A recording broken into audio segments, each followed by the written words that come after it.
Hi, thanks for visiting MyTrickRC.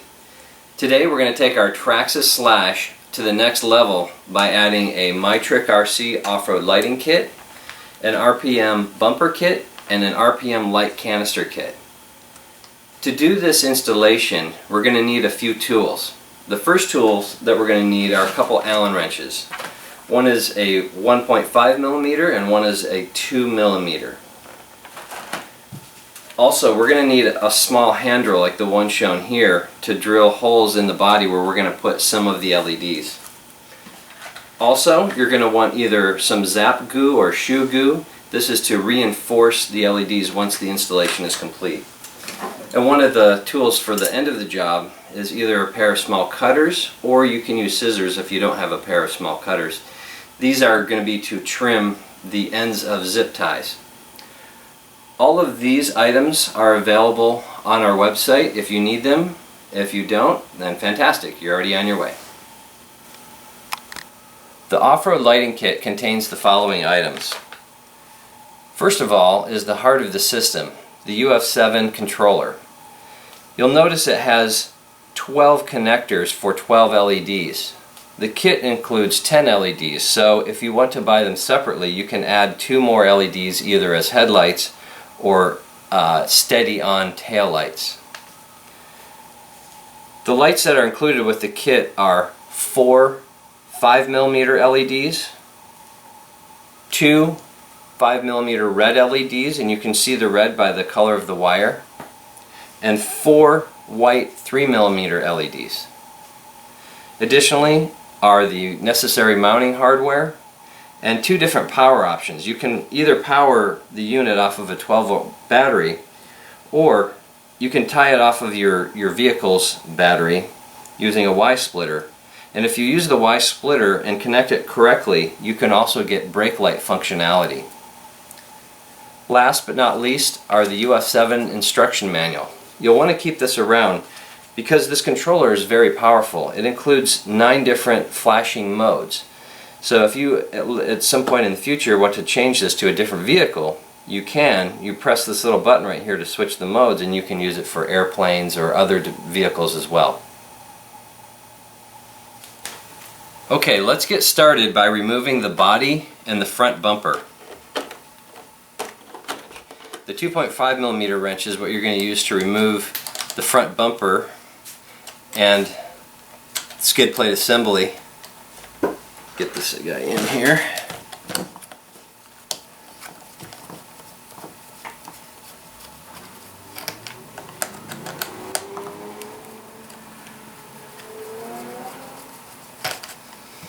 Okay, we're going to use the same wrench to remove these 3 screws.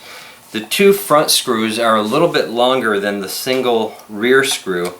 You got to make note of that when you reassemble it, to use the same screws in the same order, otherwise it can damage your differential gears.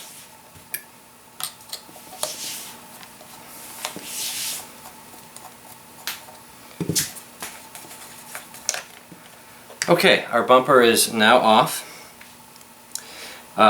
You'll note the screws that came out of there, the 2 forward screws, one of them is still in here, 2 forward screws, 2 longer screws, 1 shorter screw. And now we're going to go and assemble the RPM bumper assembly. The RPM bumper is split into several sections. There's the bumper, the light canisters, the bracket for the light canisters, the skid plate, and the mounting plate. These are the associated screws for each section. You want to start out by taking one of these longer screws. I believe these are look like 3mm screws. Then, actually, the screw is going to go from this side, from the back side, into your mounting bracket. Now, it's very important to get this in the right orientation. The pockets where the lights are going to go into, they need to be facing towards the front of the bracket. Okay, then we can put in one more screw on this side, and then we want to take the bumper, and it's a little bit awkward to get it started. You want to start with just one side is the best way. You're going to use your 2mm Allen wrench and do it like this. Once you get the screw set, then it gets a lot easier.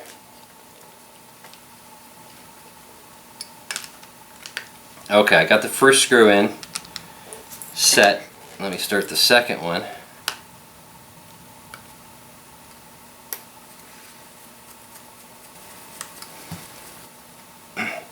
Okay, now we have the bumper kit all together.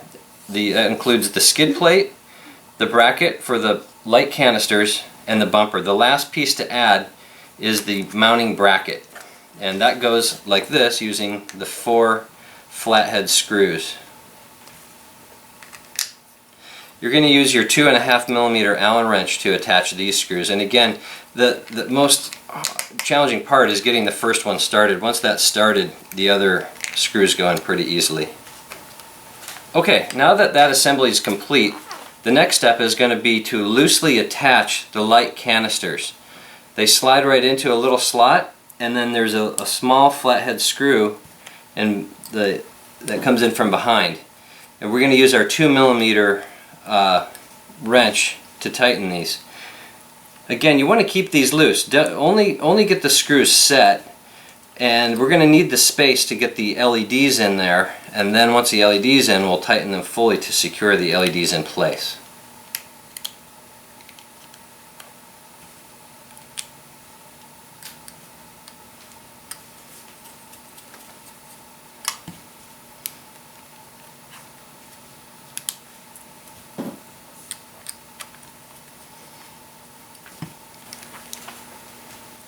Now that we have the light cans installed partially, we're ready to put in the LEDs. Now note that the small LEDs, they have a flange around the base of the LED. That flange is very important. As we insert the LED into the hole in the canisters, we want to kind of keep the 2 wires coming out so they like vertical. And as we tighten the can, what's going to happen is it's going to pull in and squeeze that little lip between the canister and the bracket. That's what's going to hold the LED in place, although we're also going to add some zap goo on here to strain relief the wires. If there's one thing that will make the wires fail over time, it's generally it would be because of stressing back and forth on the leads, especially right at the LED.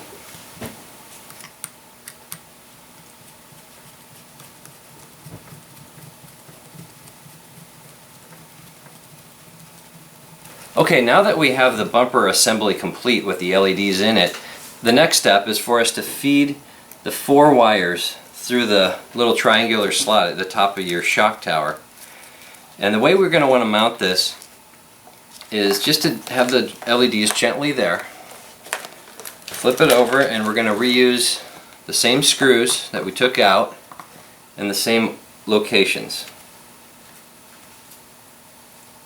These were the 3 screws. The 2 longer ones go in the front. Let's get this started. We're going to use our 2.5mm Allen wrench for this job.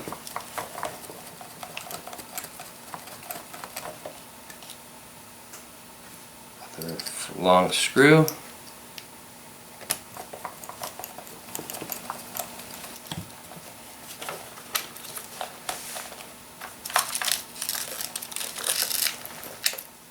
Okay, now we have the LEDs mounted into our chassis. Let's move to the body. Okay, now we're going to go ahead and drill holes for the LED bezels. Pick a spot, very gently getting started, kind of twisting back and forth. You're going to have to push pretty firmly to get through these bodies. Get it started on one side. Don't be too aggressive. You have to be a little bit patient, take it easy. Do a little bit from both sides, and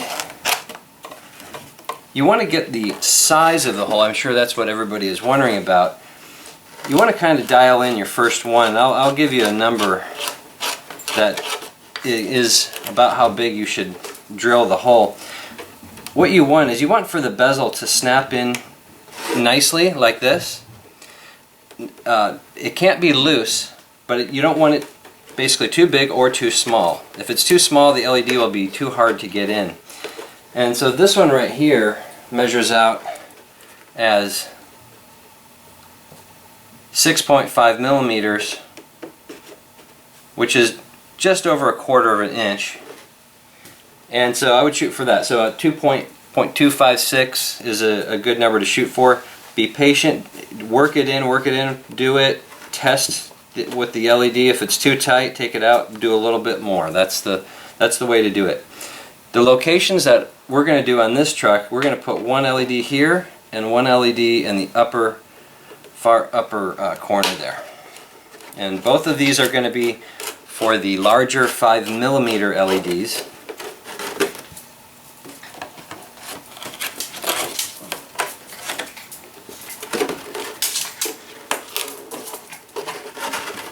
Okay, let's give this a try. Okay, so I got lucky. Both of these are fitting in fine. It's actually better to take it a little bit slow. Don't be quite as aggressive as I'm doing it. You want to start out with it, get it going, get it like, okay, will that fit in there? No, that's not going to fit. Go ahead and do a little bit more.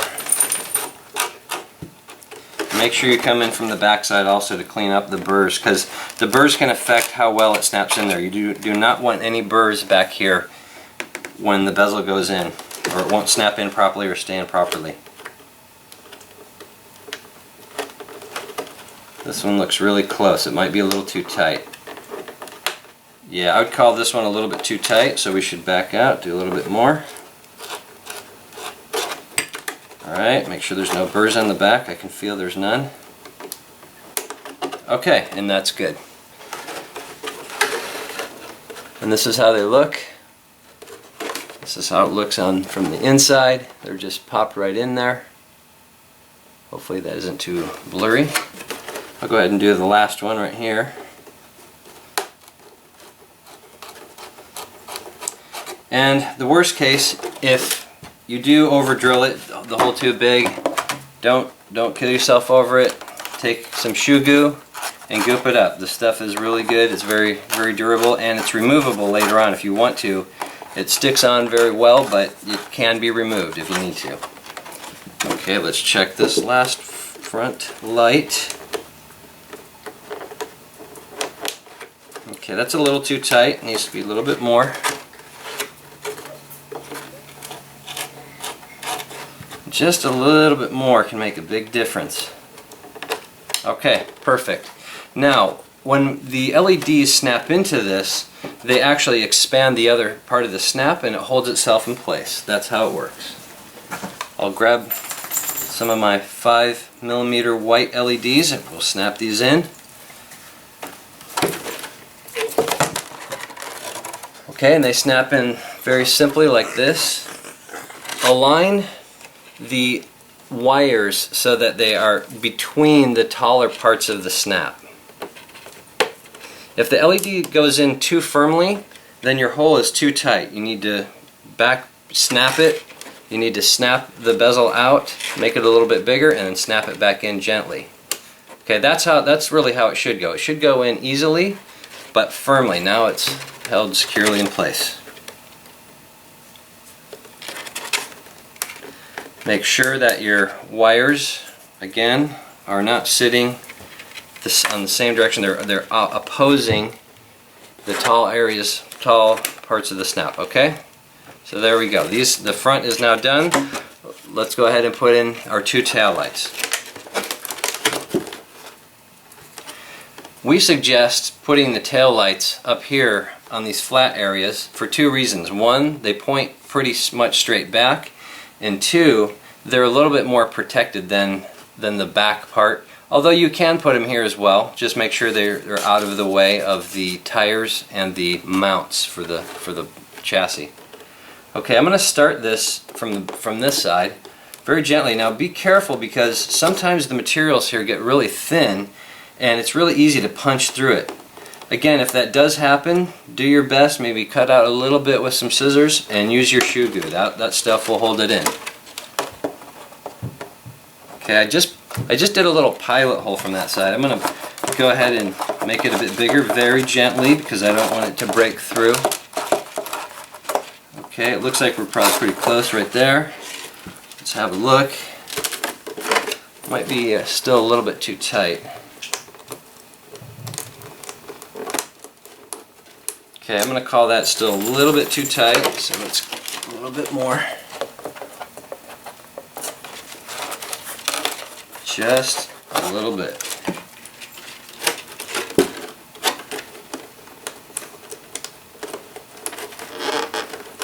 It's kind of hard. You got to make sure you get your 2 snaps in there, and that went in perfectly now.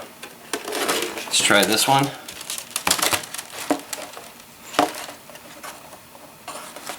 Very, very gently. Actually, the other one I started from the back side. Let's do the same thing. Just very gentle little hole. So see how small that hole is? It's very, very tiny.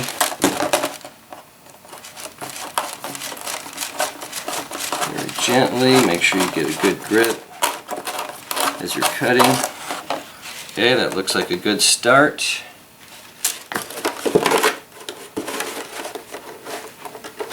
Make sure you clean any excess little burrs off of there before you put it in. And I kind of wiggle the snap as I'm putting it in. That makes it a little bit easier. And this one might still be a little bit too tight. I'm going to say that it is. I'll do a little bit more.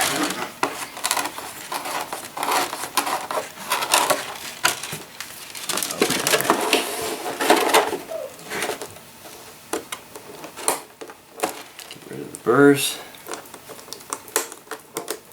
And that one is now in as well. We'll go ahead and stick in the 2 red LEDs. And they should pop right in. That one does. And that one does. Okay, we are now ready to install the UF7 lighting controller. Now that we have our LEDs installed, our next task is to install the UF7 lighting controller. Now, as far as locations, we recommend either on the middle of the windshield, or even more preferred is the passenger side window.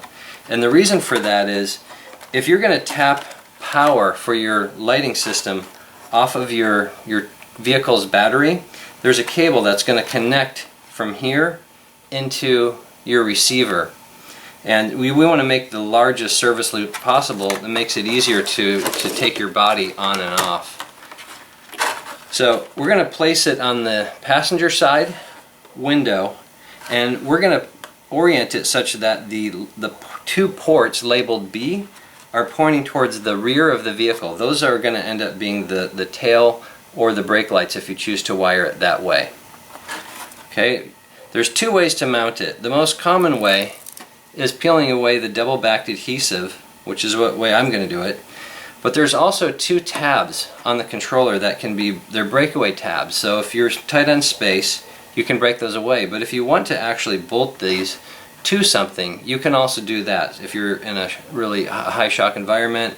But normally the double-backed adhesive will be fine for any off-road applications that you might have. Okay, so our controller is now installed. The next step is to install the LEDs. Now, as I mentioned, the port labeled B covers 2 LEDs, and these are going to be the tail light LEDs. And the connectors, the cables are keyed, so you have to make sure you orient them in the correct way. If you look at the top of the connector, you'll see a little line on it. Make sure that line is going into the slot on the actual connector itself. I'll try to get you in here a little bit closer so you can see. They only go in one way. Okay, and let's go ahead and install our forward lights. We're going to install these in this order. The 2 middle one, I'm sorry, the 2 middle LEDs we're going to put into the middle slots. Doesn't really matter which is left, right, or which is left. It's all going to be the same for this application. Okay, and we'll keep it symmetric, so we have on the 2 outer connectors 1 of each of these. So all of the body ones are in the middle. Next, we're going to bring our LEDs over from our front bumper. And this is where we want the service loop as much as possible also. The more service loop, the easier it is to get your body off for servicing. Okay, these ones, the order doesn't really matter too much, but you're probably going to want to put at least 2 of them in the front here.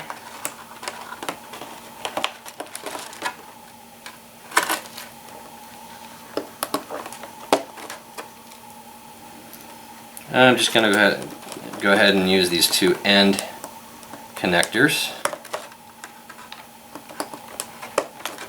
Okay, that's it. At this point, we should be able to connect power and have the system light up, although there is one adjustment we will also have to make. Okay, the kit comes with a cable that lets you put a 9-volt battery on. We're going to go ahead and test the system. So I have my 9-volt battery connected. I'm going to insert this, and it's very important the orientation of the connector. The black wire is pointing towards the rear of the vehicle, or actually pointing on the side of the A connectors. Okay? It won't damage it if you turn it in backwards, it just won't work correctly. It won't behave correctly. You'll notice there's a small light right here that turned on when I plugged it in. I'll plug it in again, and the light blinked twice. The blinking number of blinks when you first apply power tells you what mode you're in. The controller, and actually I plugged that in backwards, it was acting funny. Let's try that again. Okay, yeah, there we go. Now it's a little bit brighter, and it blinked twice. That tells us that it's in mode 2. That's an all-on mode, so all the LEDs are turned on, and the 2 tail lights will actually work as brake lights if we choose to power off of the car battery, and I'll explain that in just a moment. Here we go. It's recording. Okay, the next step is to use zip ties to clean up your cabling harness. The first zip tie that you want to put on is going to give our front LEDs a little bit of relief, so if the body is jiggling up and down, it's not stressing the LED cable. So we're gonna kind of tie these LEDs together and through this front shock tower, and we're gonna make it nice and firm. Actually, I'm gonna do it all the way around the kind of the bottom here, and before I tighten it, I'm gonna make sure that I got a nice little bit of slack right here for the body to come in and sit in there. Okay, so I'm tightening it up. That one is good. Throw another zip tie up here just to keep this tidy. Alright, this is where it gets important. You want to make sure that your cables stay free of anywhere your tires are, and also your body mounts. So we've got a few cable tie stick down clamps, and I'm going to put one right here, right on the center of the windshield, and I'll dress both of these lights around. Let's see, let's do it to the inside like this. Okay, I'm going to feed a zip tie through here. Again, this is a little too tight. We want to make sure that these LEDs have a little bit of slack in there. And we can go in and add a little bit of shoe glue and a little bit of tape temporarily just to hold them in place. And for the rear ones, let's put another zip tie here, but let's keep it a little bit towards the back. So if we want to come back in later and add in a light bar, we can do that and we'll have the space. So I'll put one right here, and we can just look at this and go, huh, what's a nice way to dress this out? I can fold these cables a little bit. You can maybe come up with some ideas of your own on how to best dress it. I'm just going to do something quick here. That will be sufficient.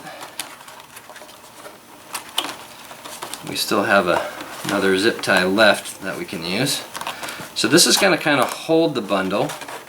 I'm going to throw one more zip tie on here just to keep the stuff out of the way.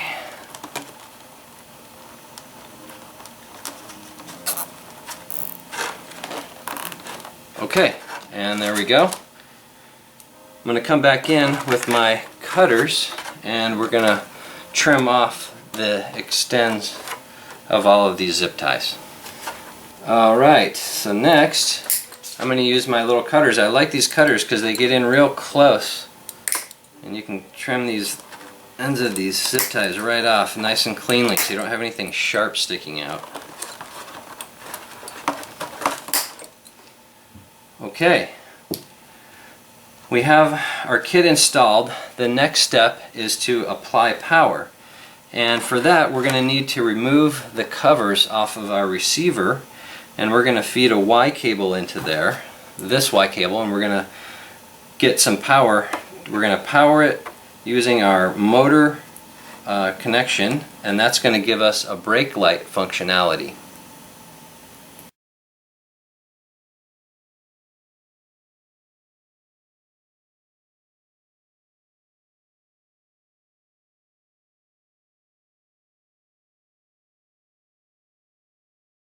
We have two cables coming in. This cable here is from the motor.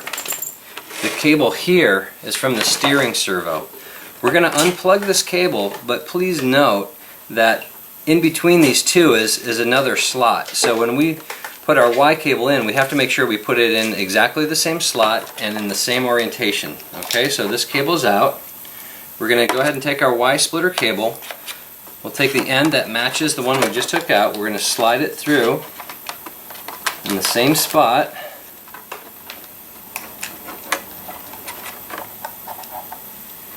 Okay, and we're going to plug it in the same location, making sure there's one set of pins in between the two cables. So this is, the steering goes into channel slot 1 and the motor goes into slot 3.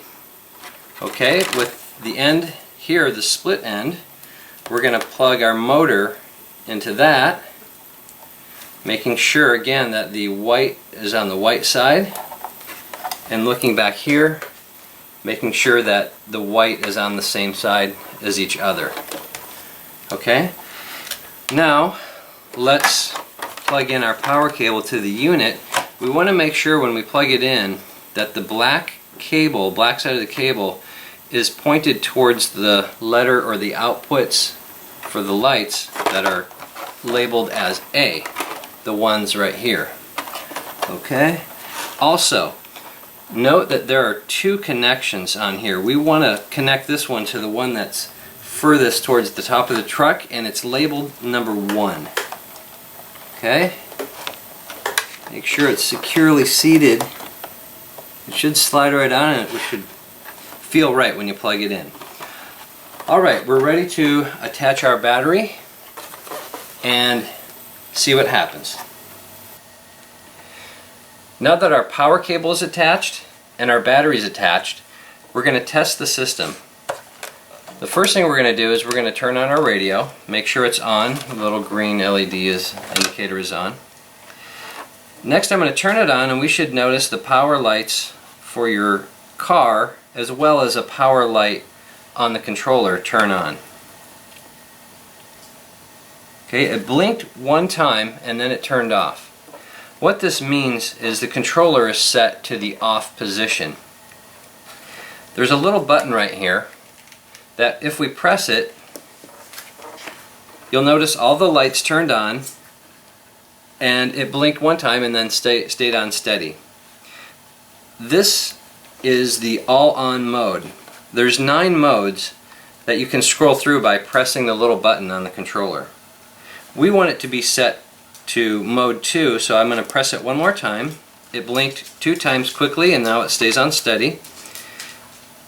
In mode 2 we will have all lights on as headlights, plus the 2 tail lights will become brake lights.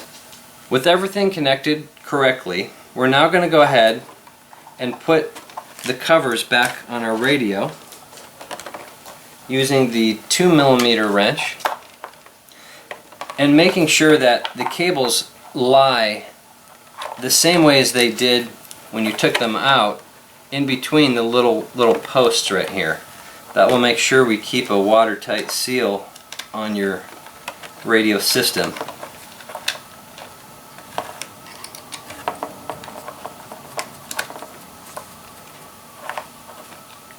And this can be a little bit tricky. Here we go.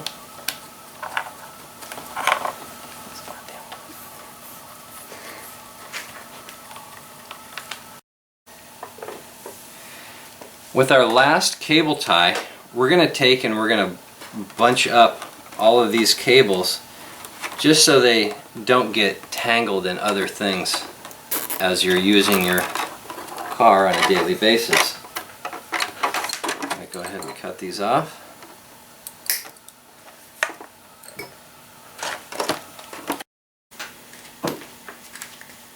The last big step is to apply the Zap goo to your LEDs, and you want to be pretty generous with this. You want to make sure that you're getting some on the wires, getting some on the LEDs, and getting some on the clip, and that will give a strain relief to the wires, and that's what you really want.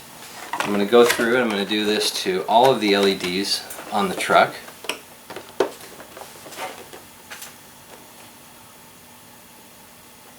We've completed the application of the Zap goo to all of the LEDs that are on the body, and our installation is now complete. We're ready to put our battery in, let's put the body back on, and go try it out.